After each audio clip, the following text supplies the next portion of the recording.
Why all this talk about white supremacy all the time? All the time. You hear it from every single cultural institution now, don't you? Every part of the system. Shoot, President got up yesterday and said it. The U.S. intelligence community is determined that domestic terrorism rooted in white supremacy is the greatest terrorist threat we face in the homeland. The greatest threat. Ooh, sounds scary. But it's well beyond President Poopy Pants. It's every institution. FBI, our national security institutions, they'll echo those same words. In fact, they've been lying now, manipulating data to try to back up those words. We know this from FBI whistleblowers who say they're very clearly padding these stats, trying to make it look like white supremacy is a big problem. Education system says the same thing, entertainment, all across our culture, all across our nation. White supremacy, white supremacy, white supremacist terror, white supremacy, white supremacy. Why? What's the reason? No, it's not because white supremacist terrorists are any kind of a serious threat in this country. Are there white supremacists and violent ones in the country? Well, of course, it's a country of 300 million people. There is race supremacists in every skin color group and very, very violent ones. But why all this focus on whitey? Why white supremacists? Doesn't make sense, does it? It's weird because you've probably never met one. I've never met one. What are these Klan guys, Nazi guys? Do they have tattoos on their faces? How do we identify these people? So why? Why has our system made this gigantic boogeyman an enemy who doesn't really exist? He's kind of a phantom of their imagination. Why is that? Well, what's their goal? We've talked about this many times. You know. What's the overall goal for them? To make you what? An enemy of the state. The goal is to make you an enemy of the state. If they can make you an enemy of the state, then that will give them the legal justification they want to send FBI, military, law enforcement, anyone after you to hurt you because you're an enemy of the state. If I'm in charge and I make you an enemy of the state, what that gives me to do is it gives me the freedom. It gives me the freedom to aim all the guns of the state at you so I can fix that problem. So that's their goal. And that's what they're doing. Keep in mind, you're dealing with communists, anti-humans. This is going to matter. Just stay with me for a moment. And what do communists do? Because they're anti-humans, and as an anti-human, the individual life means nothing. It means less than nothing. They're against humanity. It means nothing. What that does for them is it gives them the freedom to simply group people up as this group is likely to be my ally, on my side, and this group is likely to not be on my side. Stalin's famous for this. Everyone knows about the kulaks in Ukraine. What a lot of people may not know is when Stalin was murdering all those people within the Soviet Union, one of the main groups he was after were the Poles, Polish people.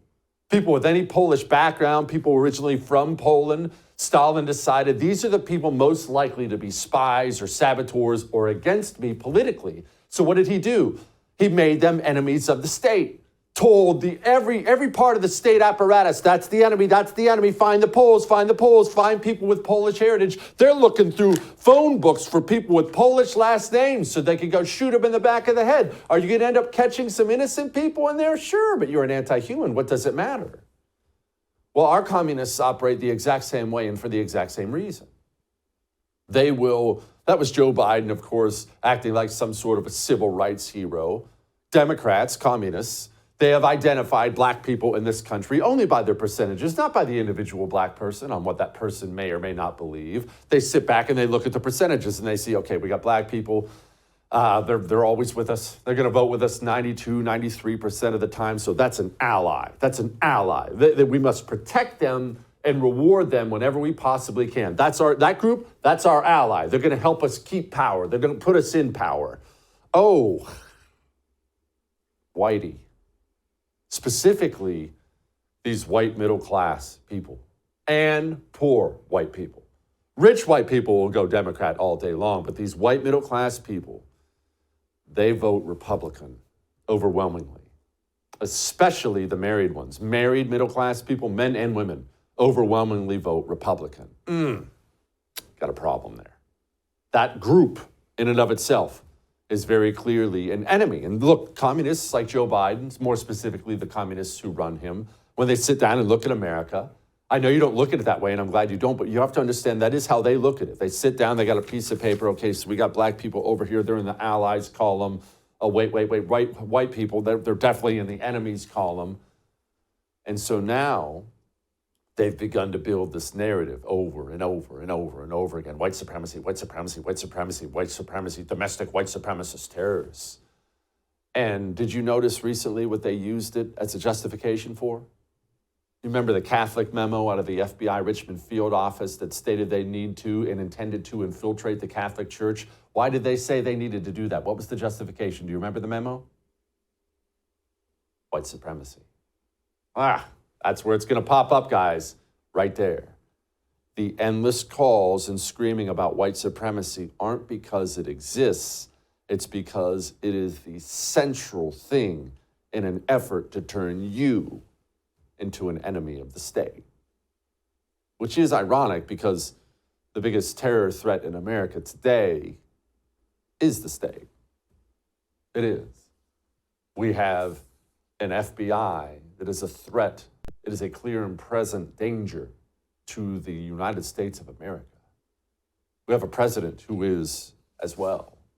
A president who sent 5,400 emails, according to the National Archives, using a pseudonym, using a fake name. A fake name. Almost pseudonym, almost screwed me up there. Using a fake name. Why?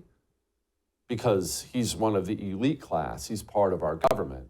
He's corrupt. He's sold you out 1,000 times over to enrich himself and his family. That's why.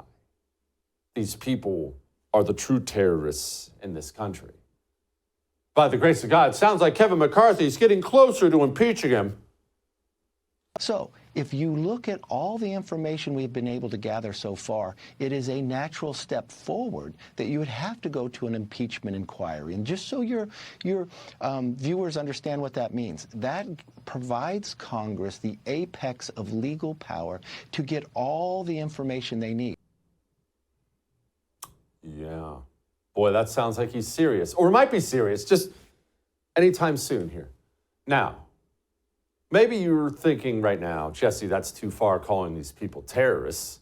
Jesse, they're not terrorists. Jesse, how could you call our government terrorists? What are you talking about? Okay.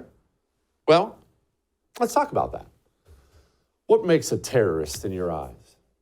What pops up in your head, in your mind? It's okay, there's no wrong answer. What pops up in your mind when I say terrorist? This is a terrorist. If I said somebody who kills innocent people, completely innocent people, non-combatants, that's obviously someone you would probably consider to be a terrorist, right? And then you'd think back to those videos, all those Al-Qaeda videos, ISIS videos, about all the times the terrorists would kill people, whether they were bombing a theater in France or whether they were cutting off the head of a journalist, whatever these terrorist groups would do, what would they usually do after they do something terrible? What would they do? Remember? They would put out a video. They would put out a video bragging about what they just did. They weren't ashamed of it. After they killed innocent people, non-combatants, they would put out a video bragging about what they did. You remember that? Remember that about the terrorists? Which is so funny because today is the 2-year anniversary of a Reaper drone, an American Reaper drone, killing 10 people in Afghanistan.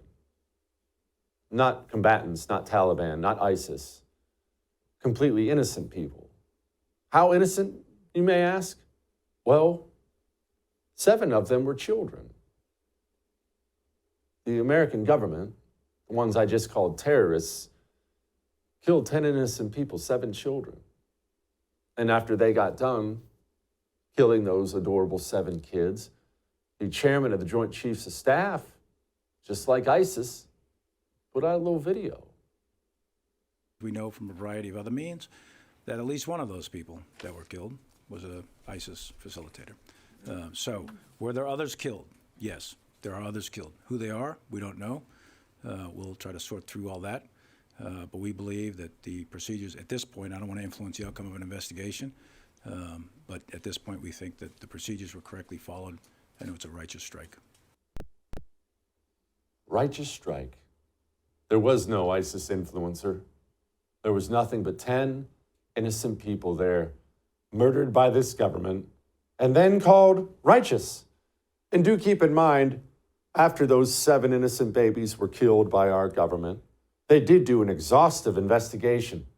And at the end of that investigation, they figured, nobody screwed up. What I can tell you is we looked at this thing very, very comprehensively. And again, we acknowledge that there were procedural breakdowns. Processes were not executed the way they should have been. But it doesn't necessarily indicate that that an individual or individuals have to be held to account for that. But look, is there discipline inside the Pentagon at all? I mean, maybe there are no charges brought up, but is anyone demoted or disciplined for what happened that day? What we are going to do, there's not going to be individual discipline as a result of this, Willie. But what we are going to do is learn from this, and we're going to enact and improve our procedures and our processes to try to make sure this doesn't happen again. Terrorists. Just remember, we don't have a white supremacist terrorist problem in this country. We have a government terrorist problem in this country. And the reason every part of our system pushes this phantom white supremacist problem is because they want to send the FBI to your door to kill you or imprison you. All that may have made you uncomfortable, but I am right. I have great news.